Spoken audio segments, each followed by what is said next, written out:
রানা, ও রানা, রানা। কি ব্যাপার? বাড়ির ভিতরে এত চিল্লাচিল্লি কিসের? বাড়ি থেকে চোর ডাকাতে এসেছে নাকি এভাবে রানা রানা করছেন? রানা ঘরে নাই? ঘরে থাকলে তো অবশ্যই বের হয়ে আসতো, ও কাজের জন্য বাইরে গেছে। আচ্ছা, তাহলে আমি যাই। কি যাবেন? কোনো দরকার থাকলে সেটা আমাকে বলতে পারেন, আপনার ছেলেকে না বলে। বলেন। আসলে কি, আমার ঔষধ শেষ হয়ে গেছে তো, এই জন্য রানার কাছে এসেছিলাম। হো, এই কথা। ঔষধ নাই এই জন্য দৌড় দিয়ে চলে আইছেন আমার দুয়ারের সামনে আমার স্বামীর কাছ থেকে টাকা নেওয়ার জন্য ওষুধ কিনা খাইবেন। শুনেন, আপনার পোলা আরেকটাও আছে, সেই জায়গায় যে ওষুধ কেনার টাকা চান। যান এখান থেকে। বৌমা, তোমরা তো জানো আমার ছোট পোলাটার তেমন আয় রোজগার নাই। রানা ভালো আছে, এই জন্য রানার কাছে একটু ঔষধের জন্য আসি। তার জন্য তুমি কুত্তার মতন এইভাবে আমাকে দূর দূর করে, আমার খুব খারাপ লাগে। এটা ভালো লাগে না, ওটা ভালো লাগে না, সেটা ভালো লাগে না। আপনার ভালো লাগায় কি আমি চলাফেরা করি? হ্যাঁ, টাকা পয়সার জন্য এখানে আসবেন না। যান যান, যত সব ঝামেলা।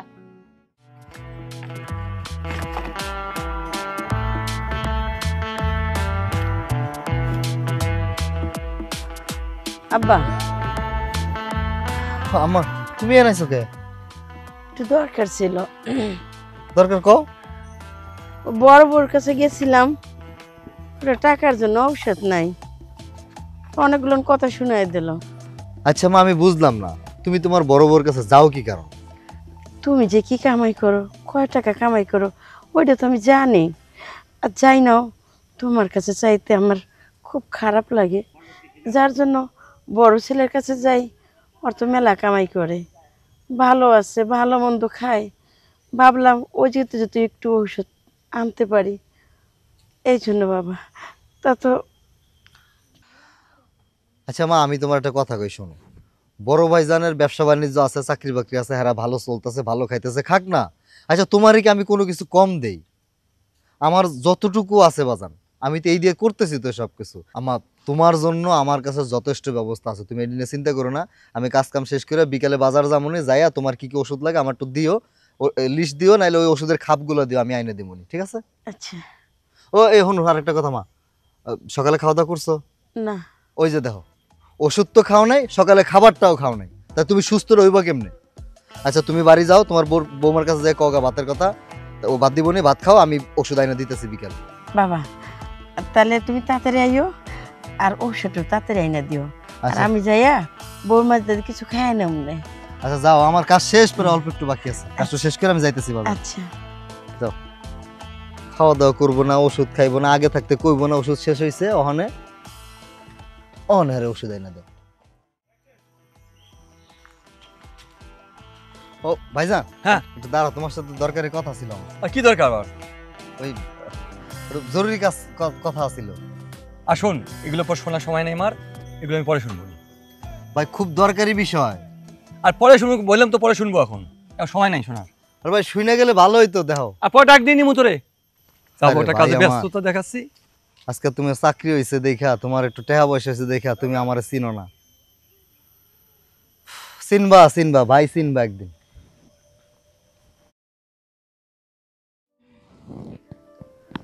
বৌমা। জি মা।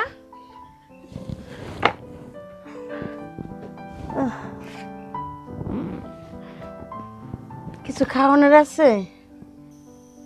মা, এইটা কেমন কথা কইলেন? আপনার যখন মন চায় আপনি তখন খাবেন। না মা, ভাবলাম এই সময় খাবার আছে কিনা, এই জন্যই কথাটা বললাম। শুনেন মা, রান্না করার সব কিছুই আছে, আপনার যখন মন চায় তখন আপনি এসে খাবেন, আমি তো আপনারে কখনো না করি নাই। আর তাছাড়া এই সংসারটা তো আপনার, আপনারে আমি অনুমতি দিব, তারপরে আপনি খাবেন। আপনি আমার ছোট করতেছেন না। আচ্ছা মা, আপনার শরীরটা দেখতেছি ভালো ঠিকতেছে না, ওষুধ খান নাই? না মা, ঔষধ নাই, খাইতে পারি না, শরীরটা আসলেও খারাপ হয়ে গেছে। কেন, আপনার ছোটবেলাটা কর নাই ওষুধের কথা? হ, কইছি সুজন রে, সুজন কইছে মা দুপুরে আইনে দিব। আচ্ছা মা, আপনি হাত মুখ ধুয়ে আসেন, আমি আপনার খাবার দিতেছি। আচ্ছা।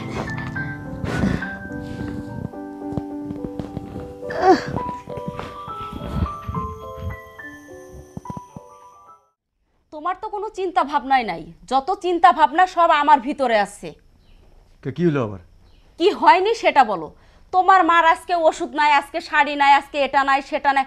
উফ, একবারে বিরক্ত হয়ে যাচ্ছি আমি। আমার ভালো লাগে না এই সংসারে থাকতে আর। আচ্ছা শোনো, মা টেনশনটা করার দরকার নাই, ওটা আমি দেখতেছি। তুমি না কি বলতে চাইছিলে? ঘোড়ার ডিম বলতে চাইছিলাম। যেটা বলতে চাইছি, তোমার ওই মার চিন্তা ভাবনা আমি সব কিছু গুলিয়ে ফেলেছি। শোনো না, কি বলছিলাম আমি যে প্লটটার কথা বলছিলাম, এটা কি তোমার মনে আছে? ওটা কিন্তু আমার খুব পছন্দ হয়েছে, ওটা কিন্তু আমার লাগবেই। এটা নিয়ে টেনশন করো না, ওই প্লট তোমায় তো কিনে দিব। আর ইদানিং ওই সালামি টালামি পাইতেছি না তো, তা যাই হোক আমার হাতে কিছু ক্রাইম ধরা আছে, এগুলো কিছু দিলেই হয়ে যাবে, চিন্তা করো না। হ্যাঁ, তোমার অফিসের সালামি তো তোমার টেবিলের নিচ থেকে যায়, ওটা আমার দেখার বিষয় না। আমার দেখার বিষয় হলো তুমি টাকা কিভাবে আনছো না আনছো, ওটা নিয়েও আমার মাথা ব্যথা নেই। আমি তো চাই একটু সচ্ছলভাবে জীবনযাপন করতে। আরে পাগলি, তুমি তো সবই জানো সালামিটা কীভাবে আসে, এটা কি আবার প্রকাশ করা লাগে তোমাকে? দেখো, আমি এত কিছু বুঝি না, আমার শুধু দরকার ওই প্লটটা। ওই প্লটটা পাইলে আমি হ্যাপি, আর না পাইলে কিন্তু একবারে। আর এটা নিয়ে টেনশন করো না। আর শুনো, আমাকে খাবার দাও, আমার কাজটা আছে, কাজটা সেরে আসি, আর মাঠটা আমি দেখতেছি। আচ্ছা ঠিক আছে, তোমার মাঠটা একটু মাথায় রেখো। আচ্ছা ঠিক আছে।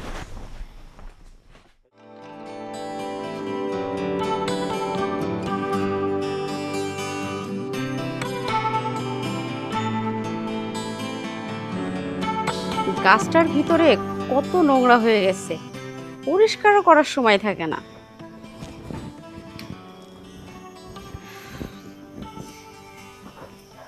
ভাবি, কি ব্যাপার, তুমি কখন আসছো? চমকে গেলেন নাকি আপনি? না, এমনিতেই। ও হ্যাঁ, আমি আসলে আইসি কেন, বাড়িতে একটা ছোটোখাটো অনুষ্ঠান করতেছি। যদি বাইরে নিয়ে যাইতেন তাহলে খুব খুশি হইতাম। অনুষ্ঠানটা কিসের সেটা জানতে পারি? আসলে কি ভাবি, আমি না মা হইতে যেতেছি। ও, তোমার বাচ্চার জন্য শুভকামনা রইল। তো দেখো, আমরা তো তোমার ওই অনুষ্ঠানে যেতে পারবো না। আমি আর তোমার ভাই আজকে একটা বড় পার্টিতে যাব, সেখানে অবশ্যই আমাকে যেতে হবে পার্টিতে অ্যাটেন্ড করার জন্য। তো আমি তোমাদের পার্টিতে যেতে পারবো না। ভাবি, আপনারাও তো এই পরিবারের এক অংশ। আপনারা যদি না যান তাহলে অনেকে তো আইবো, তারা যদি আপনার করে না দেখে নানান কথা কইতে পারে। আমি তো আপনার করে দাওয়াত দিতে আইছি, যদি না দিতাম তাহলে তো আরেক কথা হইতো।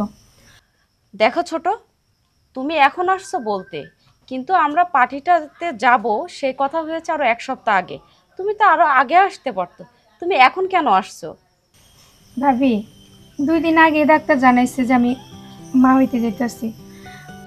আচ্ছা ঠিক আছে ছোট, যদি সময় পাই তাহলে তোমাকে জানাবো। ঠিক আছে ভাবি, যদি একটু সময় হয় তাইলে আইসেন, অপেক্ষা করবো।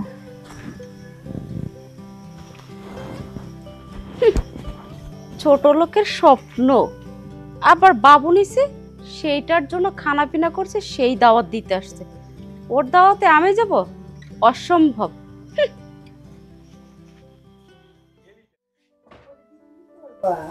মা, ইদানিং আপনি হাঁটা চলায় একটু দুর্বল হয়ে গেছেন, তাই এটা সুন্দর করে বানাই দিই যাতে এটা ধরে হাঁটতে পারে। ওই লতা, এই পাইপ নতুনটা দেখতেছি, পুরানটা গো খেতে পানি দেওয়া লাগবে, শুকায় গেছে গা। আরে ওই নেই আছে, একটু খুঁজে নাও না। আমি সারা ঘর খুঁজছি, কসে মা কেমন লাগে। বুঝছি, তোমার একটা কাজে যদি আমি হাত না দিই তুমি কোনো জিনিস পাইবা না। দেখছেন মা, সব কাজে খেলে আমারই খুঁজে। একটা কথা কইছি, কত তালের কথা কইতাছে। ঘোরার দিন যা, এটা নিয়ে আই যা। সরো যাবার দাও। এরা কারা? আরে হঠাৎ সুজন, করে গরিবের বাড়ি হাতির পাড়া। মা আসলে আসতে বাধ্য হইলাম। আম্মা, তোমার গুণধর ছেলে আসছে। ভাইরে, আর লজ্জা দিস না। তুমি আমার বড় ভাই, তোমারই কি লজ্জা দেব? লজ্জা তো পাইছি আমি। আমার বউয়ের বাচ্চা আসছে পেটে, এই সংবাদটা দেওয়ার জন্য তোমাদের বাসায় গেছিল। কিন্তু তোমার বউ কি কইলো? সে পার্টিতে যাবে, সে পার্টিতে যাবে। এই অনুষ্ঠানে, এই গরিব মাসের অনুষ্ঠানে সে আসবে না ভাই। আমার বউটা সেখান থেকে কান্নাকাটি করে চলে আসছে। তোমরা কষ্ট কম দাও নাই ভাই, থাকা ভাই। যা হইছে হইছে, আমি মনে কষ্ট পাইনি। আমি মনে করছি যাদের ভাই নাই তারা কি দুনিয়া বাইসে আছে না। আমি মনে করি আমার বড় ভাই নাই, হয়তো ছিল, এখন নাই, হারায় ফেলছি। আমি আমার মতো করে আছি, চলতেছি। আল্লাহ চালাইতেছে আমারে। হয়তো তোমার মতো তো টাকা পয়সা আল্লাহ আমার দেয় নাকি। আল্লাহ তাআলা তোমারে টাকা পয়সা দিছে, তোমার চাকরি বাকরি আছে, ভালো ব্যবসা বাণিজ্য আছে, তুমি ভালো চলতেছো, ভালো খাইতেছো। কিন্তু ভাই আল্লাহ কিন্তু আমারে না খাওয়া রাখে নাই, দুটো ডাইল ভাত কিন্তু খাইতেছি ভাই। না রে ভাই, আগের মতো আর নাই। কারণ এক সময় আমার অহংকার ছিল, তোকে মূল্যায়ন করি নেই, বাবা আমাকে দাম দেই নেই, তাই আজকে আমার এই অতন হয়ে গেছে। ভাই আর বলিস না, আমার চাকরিটা চলে গেছে। কি কইলি? তোর চাকরি নাই? কেমনে গেল? আসলে কথাটা যে কিভাবে বলবো তোমাদেরকে আমি এটা বুঝতেছি না। তোমার ভাই যে অফিসে চাকরি করত সেখান থেকে কিছু টাকা ঘুষ নিয়েছিল, তারাই তোমার ভাইয়ের নামে মামলা করছে। এই কেসে পিছে আমার যা ছিল সব ধ্বংস হয়ে গেছে গা। আজকে আমি নিঃস্ব ভাই রে, এই জন্য আজকে তোর কাছে আসলাম। আর এখন তোরা ছাড়া আমার কে আছে?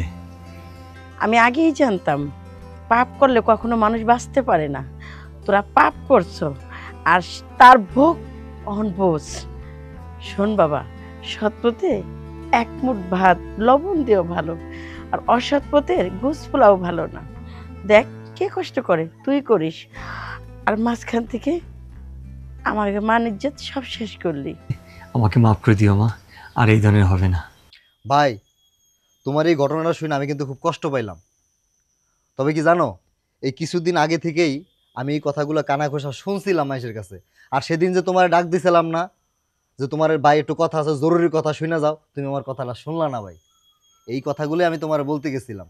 তুমি যদি সেদিন শুনতা, অন্তত তুমি একটু হইলেও সতর্ক হইতা। ভাই রে, আসলে আর সেদিনকার কথা কি বলবো। যাই হোক, আমার পাপ হয়ে গেছে, সেই পাপের পরিস্থিতি আজকে ভুগতেছি আমি। মা, আমাকেও আপনি ক্ষমা করে দিবেন। আপনি অনেক সময় আমার কাছে ওষুধের জন্য টাকা চেয়েছেন, আমি অহংকারের জ্বালায় আপনাকে টাকা দিইনি। মা, আপনি তো একজন মা, আপনি কি চাবেন যে আপনার একটা সন্তান পথে পথে ঘুরে বেড়ায়? কখনোই চাবেন না। আমার কিছু করণের নাই, আমি তো তোর ছোট ভাইয়ের কাছে থাকি। কিছু করণের থাকলে তোর ছোট ভাইয়ের সাথে কথা কর, ওই কিছু করতে পারবো, আমি না। ভাই সুজন, তুমিও যদি এখন আমাদের প্রতি মুখ ফিরাই নাও, তাহলে আমরা দুইটা মানুষ কোথায় যাব, কি করব? একটু দয়া করো আমাদের ওপর। ভাবি, আমার এই গরিব মানুষের কুড়ে ঘরে যদি আপনারা থাকতে পারেন, থাকবেন, আমার আপত্তি নেই ভাই। আমি মনে করেন আপনাদেরকে আমার আপনই মনে করছি। আমি গরিব, আপনারা আমার একটু গরিব মনে করছেন, পর ভাবছেন। আমি পর ভাববো না ভাই। না না ভাই, আমাদের কোনো অসুবিধা হবে না, আমরা আজ থেকেই কুড়ে ঘরেই থাকবো। কি বলো তুমি? হ্যাঁ ভাই, আমরা পারবো, এই কুড়ে করে থাকতে পারবো।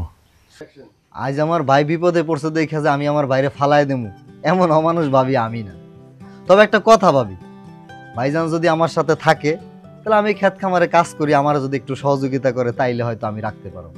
নাইলে তোমরা যেভাবে বিলাসিতা ভাবে চলছো, অমনি তো আমার চালানো সম্ভব না ভাই। না না, ওকে দিয়ে আমি আর চাকরি বাকরি করাবো না, ও তোমার সাথেই খেতে খামারে কাজ করবে। কি গো, তুমি খেতে খামারে কাজ করতে পারবে না? হ্যাঁ পারবো, আমার ছোট ভাইয়ের সাথে আমিও কাজ করতে পারবো। বোন, আমি টাকার অহংকারে অমানুষ হয়ে গেছিলাম, কে আপন কে পর কখনো ভাবিনি। তোমাকে ছোট বড় অনেক কথা শুনিয়েছি, তুমি আমাকে মাফ করে দিও বোন হিসেবে। না না ভাবি, এমন করে বললেন না। মানুষ মাত্রই ভুল হয়। মানুষ যদি এক জায়গায় আটকা থাকে তাহলে ক্ষমা করবো কেটা? আপনি আমার বড়, মানুষ মাত্রই ভুল হয়। আম্মা, মাফ করে দেন। ভাই রে, আজকে আমি তোর সাথে কাজে যাবো। কথা হলো, তুমি আজকে আইসো, আজকে বেরাও, ঘরে যাও, রেস্ট করো। তুমি বাইরের বাড়িতে আইসো, মেহমান বাড়ি যাও নাই। তুমি ঘরে যাও, রেস্ট করো, কালকাতে যাও দরকার পড়ে। মা ওই যে বাইকে ঘরে নিয়ে ঘরে না বাচ্চান ঘরে দেখো, তোমার জন্য কোনো কাজ কাম থাকে, দুইজনে একসাথে খাইলাম। আচ্ছা, ঘরে চলে নাকি? চল আয় বাচ্চান আয়। ঠিক আছে, চলো। মা, আমি হাড়িতে ভাত চাপাই দিই। যাও, ওগুলো খিদা লাগছে তো।